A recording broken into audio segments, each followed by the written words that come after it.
Evidentemente, este maniquí es incapaz de apreciar el confort sonoro de los ascensores modernos, pero sin embargo, constituye un instrumento básico para evaluarlo.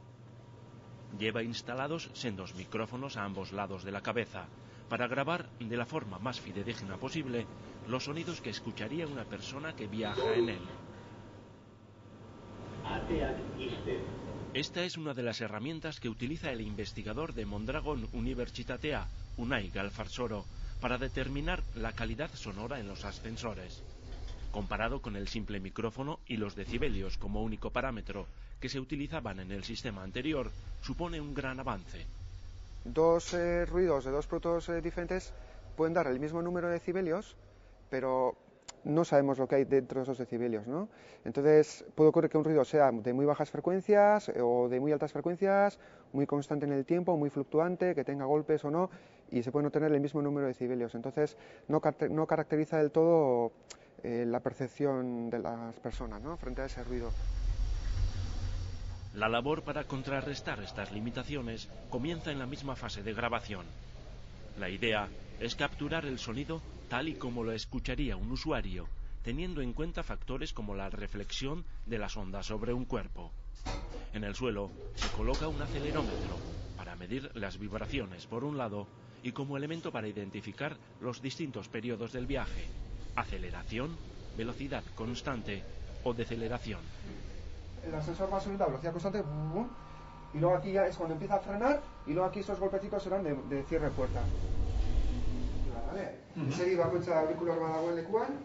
Una vez registrado el sonido, se analizan en base a unas métricas que tienen en cuenta diferentes parámetros: graves y agudos, variación temporal, etc.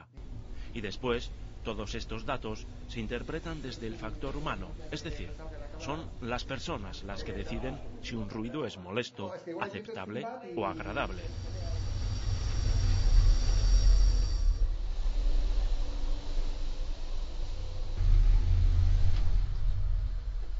El jurado aplica sus parámetros subjetivos y al final se realiza un análisis de regresión. Se comparan los datos de la métrica con la percepción de las personas para obtener un modelo psicoacústico, es decir, un modelo que tenga en cuenta la percepción de las personas. Ese modelo detecta e identifica de forma más fiable lo que realmente es molesto al oído humano. Sí, es más fiable. Sí, hemos hecho pruebas y hemos obtenido que el decibelio tiene una correlación del 66% con lo que luego sienten las personas, ¿vale? Y este tipo de métricas personalizadas, bueno, modelos personalizados, pueden tener una correlación pues del 99%, por ejemplo. O sea que reflejan mejor la sensación de las personas, ¿no? Los resultados de la aplicación de este método son la base para el posterior rediseño de diferentes componentes del ascensor. Por ejemplo, los motores, una de las principales fuentes de ruido y vibración. Este departamento se dedica al desarrollo de motores o máquinas eléctricas. Nuestro equipo de investigación trabaja en el diseño de estas máquinas y los objetivos básicamente son dos. Una es desde el punto de vista energético la eficiencia y por otra parte otro objetivo es desarrollar máquinas, diseños de máquina que produzcan poco ruido y que generen pocas vibraciones, que transmitan pocas vibraciones a la instalación del ascensor. Aquí podemos ver la estructura de una máquina de imanes permanentes, y los imanes irían montados en el rotor, los elementos que vemos en verde. Entonces, ¿qué ocurre aquí? Pues que cuanto mayor es la potencia de los imanes, potencia en términos de capacidad de almacenamiento de energía, cuanto mayor es la potencia de los imanes, pues el motor es más compacto. Y no solo eso, la eficiencia también, la eficiencia que conseguimos es mayor.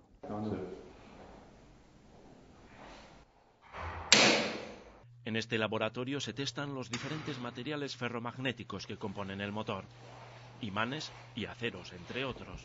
Se buscan aquellos que presenten las mejores propiedades y sean más efectivos energéticamente. La reducción del tamaño de los motores es una asignatura ya superada. El reto ahora es lograr motores compactos y silenciosos y que consuman poco. La clave para conseguirlo reside en los materiales. Esto sería un prototipo de una máquina síncrona de imanes permanentes, cuyas dimensiones son bastante reducidas. Venimos aquí y evaluamos sus prestaciones. Prestaciones en el sentido de la eficiencia. Por una parte medimos la eficiencia, para eso tenemos una instrumentación de alta precisión, y por otra parte también, haciéndonos valer de este captador de par, medimos las vibraciones que genera el motor en el eje.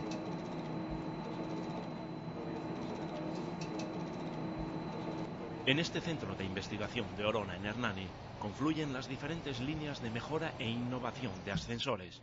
Aquí se trabaja para que la experiencia de montar en un ascensor sea cada vez más placentera y segura. Esto es un ensayo de freno de emergencia. Se comprueba, por ejemplo, también cuántas veces puede abrir y cerrarse sin problemas una puerta. Si visto desde fuera un ascensor parece una cosa muy simple, pero nos tenemos que dar cuenta que cada vez son productos mejor integrados en el edificio, más ecoeficientes y que exigen una continua evolución y una tecnología puntera para poder llegar a esos resultados. Aquí se está comprobando la resistencia de un cable. El cableado es un elemento fundamental a la hora de mejorar los ascensores, y no solo porque los pasajeros cuelguen de él. El ruido y las vibraciones del motor entran en la cabina a través de los cables.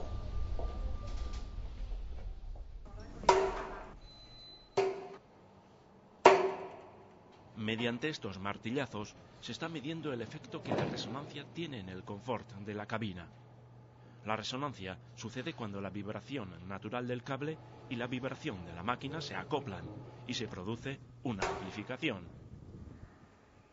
Nos podemos imaginar que este es uno de los cables. Aquí tenemos la cabina en la cual van los viajeros y imaginamos que esta es la polea de tracción, que es la que mueve la máquina, ¿verdad? Entonces, el cable tiene unas frecuencias naturales. Bien, la cuestión es que si tenemos una excitación, evidentemente el cable vibra a esa frecuencia también. Sin embargo, vibra especialmente con una amplitud mucho mayor si esa frecuencia de excitación coincide con la frecuencia natural del cable, que es lo que conocemos como fenómeno de resonancia. Para evitar esta molesta consecuencia, se comprueban primero las posibles resonancias que pueden surgir en determinado diseño de elevación. El diagnóstico se realiza mediante un modelo matemático, un software desarrollado para ello, y es después de la comprobación teórica cuando se fabrica el prototipo. Luego, en los laboratorios de Orona, se realizan las pruebas prácticas para detectar los picos de resonancia. Entonces el tema es pegar un golpe, de tal forma que el sistema vibre. Tenemos arriba, donde al lado de la máquina, pues un sistema de adquisición que está recibiendo las señales. Vemos la relación aceleración-fuerza. Aquellos picos, o sea, aquellas frecuencias en las cuales aparece un pico, son precisamente esas frecuencias de resonancia, que desde el punto de confort son aquellas que hay que evitar, o bien, si no se pueden evitar, pues amortiguar, digamos, en una instalación real.